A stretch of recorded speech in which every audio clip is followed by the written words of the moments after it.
உங்க அண்ணன் கரூர்ல பயந்து ஓடினோம் அதெல்லாம் ஓடாம அக்கௌண்டபிலிட்டி எடுத்துக்கிறோம், பொறுப்பு எடுத்துக்கிறோம். எங்களோட திராவிட ஆட்சியில நடந்த நல்ல விஷயங்களை பத்தி சொல்லலான்னு பார்த்தா குறுக்காலம் மறக்கலுமா இந்த வல்கர் வாரியஸ் நடந்து போயிட்டு தொலை கொடுத்துட்டு இருந்தாங்க. ஸோ இன்னைக்கு வந்து நிறைய பேர் என்கிட்ட விமன் சேஃப்டி பத்தி பேசுங்கன்னு கேட்டிருக்கீங்க. அது கொஞ்சம் டீசென்டானவங்களா இருக்கட்டும், இல்ல இந்த வல்கர் வாரியஸா இருக்கட்டும், அவங்களுக்கான ஒரு ஸ்பெஷல் டேட்டா தான் இது உங்களோட பிஜேபி ஓனர் அவங்க ரிலீஸ் பண்ண டேட்டா NCRB 2023. இந்த டேட்டா படி தமிழ்நாட்டோட கிரைம் ரேட்டு மொத்தமா 23.2 தான் இருக்கு பர் லேக் பாப்புலேஷன். அதாவது 1,00,000 பேருக்கு 23.2 ரெக்கார்டா இருக்கு. இதே உங்க ஓனர் பிஜேபி ஆள்ற ராஜஸ்தான்ல வந்து 118.8, ஹரியானால 110.3, அப்புறம் மும்பைல கூட 76.8 இவ்வளவுலாம் ரெக்கார்ட் ஆயிருக்கு. ஸோ ஆக மொத்தம் இது தப்பு தான். இந்த கிரைம் ரேட்னு ரெக்கார்ட் ஆகுறதே தப்பு தான். அதுக்காக இந்த அரசு கண்டிப்பா முயற்சி எடுத்துட்டு இருக்கு. நாங்க ஜேர்னலிஸ்ட் மைக்கப்பெல்லாம் பார்த்துட்டு உங்க அண்ணன் கரூர்ல பயந்து ஓடினோம் அதெல்லாம் ஓடாம அக்கௌண்டபிலிட்டி எடுத்துக்கிறோம், பொறுப்பு எடுத்துக்கிறோம்.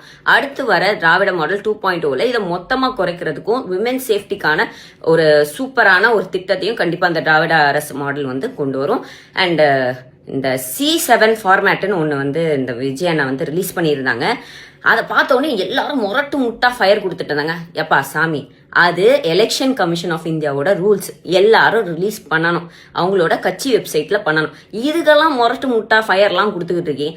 அதுதானே உங்க கணக்குப்படி 2034 தொகுதியில சேப்பாக்கமும் திருவல்லிக்கேணியும் ரெண்டு தொகுதி அப்படின்னு நினைச்சிட்டு இருக்கீங்க. ரெண்டுமே ஒரே தொகுதி தான். இந்த மீம்ஸ் எல்லாம் போடுறதுக்கு முன்னாடி தயவு செஞ்சு கொஞ்சம் பார்த்துட்டு வந்து மீம்ஸ் போடுங்கப்பா.